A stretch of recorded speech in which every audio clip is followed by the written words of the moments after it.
स्वतःवर फोकस करा. आजच्या काळात स्वतःवर फोकस करा हा सल्ला खूप वेळा ऐकायला मिळतो. पण याचा नेमका अर्थ काय? स्वतःवर फोकस करणे म्हणजे स्वार्थी होणे नाही किंवा इतरांना दुर्लक्ष करणेही नाही. मानसशास्त्र सांगते की स्वतःवर लक्ष देणे म्हणजे स्वतःच्या विचारांची, भावनांची, गरजांची आणि मर्यादांची जाणीव ठेवणे. संशोधनानुसार जो व्यक्ती स्वतःला समजून घेतो तो मानसिकदृष्ट्या अधिक स्थिर, शांत आणि समाधानी असतो. मानसशास्त्रीय अभ्यासात सेल्फ अवेअरनेस म्हणजे आत्मजाणीव याला खूप महत्त्व दिले आहे. अमेरिकन मानसशास्त्रज्ञ डॅनियल गोलमन यांच्या संशोधनात असे दिसते की ज्यांची आत्मजाणीव चांगली असते ते लोक तणाव कमी अनुभवतात, निर्णय चांगले घेतात आणि नातेसंबंधातही समतोल ठेवतात. स्वतःवर फोकस केल्याने आपल्याला मला नेमकं काय हवं आहे हा प्रश्न विचारता येतो. अनेक लोक आयुष्यभर इतरांना खुश ठेवण्यात गुंतून जातात आणि स्वतःच्या गरजा बाजूला ठेवतात. यामुळे हळूहळू थकवा, चिडचिड, नैराश्य यांसारख्या समस्या निर्माण होतात. संशोधन असे सांगते की सतत इतरांवर फोकस केल्याने मेंदूवर ताण वाढतो. आपल्याला मेंदूमधील ॲमिगडाला हा भाग सतत सतर्क राहतो, ज्यामुळे चिंता वाढते. या उलट स्वतःवर लक्ष दिले की प्रीफ्रंटल कॉर्टेक्स अधिक सक्रिय होतो, जो विचार, नियोजन आणि भावना नियंत्रणासाठी महत्त्वाचा आहे. म्हणजे स्वतःवर फोकस केल्याने आपण भावनिकदृष्ट्या अधिक संतुलित राहतो. स्वतःवर फोकस करण्याचा एक महत्त्वाचा भाग म्हणजे स्वतःशी प्रामाणिक असणे. अनेकदा आपण स्वतःलाच खोटं सांगतो, मला काही फरक पडत नाही, मी सगळं सहन करू शकतो, असे विचार मनात ठेवतो. पण शरीर आणि मन दोन्ही या खोटेपणाला ओळखतात. मानसशास्त्रात याला इमोशनल सप्रेशन म्हणतात. संशोधनानुसार भावना दडपल्याने त्या कमी होत नाहीत, उलट त्या शरीराच्या आजारांच्या रूपाने बाहेर येऊ शकतात. त्यामुळे स्वतःवर फोकस करणे म्हणजे आपल्या भावना ओळखणे आणि स्वीकारणे. सेल्फ फोकसचा अर्थ सतत स्वतःचाच विचार करणे नाही, तर स्वतःची जबाबदारी घेणे. उदाहरणार्थ, आपल्याला कोणत्या गोष्टी थकवतात, कोणत्या लोकांमुळे आपण अस्वस्थ होतो हे ओळखणे. संशोधन सांगते की बाउंड्रीज म्हणजेच मर्यादा ठरवणारे लोक मानसिकदृष्ट्या अधिक निरोगी असतात. जे लोक नाही म्हणू शकतात ते अपराधभाव कमी अनुभवतात. स्वतःवर फोकस केल्याने आपण हे शिकतो की प्रत्येक गोष्टीची जबाबदारी आपली नाही. मानसशास्त्रात सेल्फ कंपॅशन या संकल्पनेवरही भर दिला जातो. क्रिस्टिन नेप यांच्या संशोधनानुसार स्वतःवर करुणा ठेवणारे लोक कमी आत्मदोष अनुभवतात आणि अपयशानंतर लवकर सावरतात. आपण अनेकदा इतरांशी खूप समजूतदार असतो, पण स्वतःशी मात्र कठोर वागतो.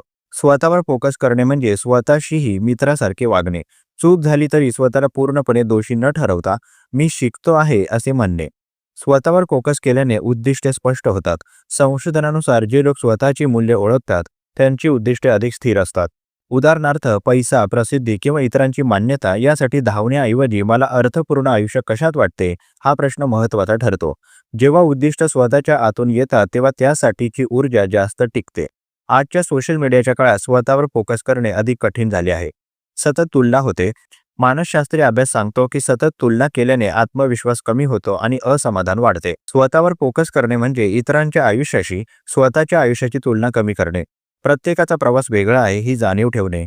स्वतःवर लक्ष देण्याचा एक साधा मार्ग म्हणजे नियमित आत्मचिंतन. दिवसातून काही मिनिटे शांत बसून आज मला काय वाटलं, मी कुठे आनंदी होतो, कशामुळे अस्वस्थ झालो असे प्रश्न विचारणे.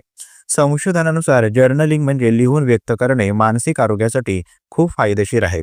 यामुळे मन हलके होते आणि विचार स्पष्ट होतात.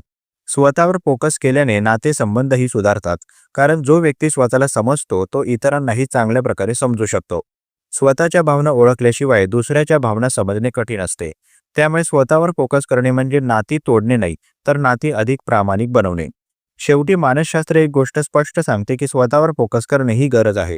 जसं शरीरासाठी आहार आणि विश्रांती आवश्यक आहे, तसंच मनासाठी स्वतःकडे लक्ष देणे आवश्यक आहे.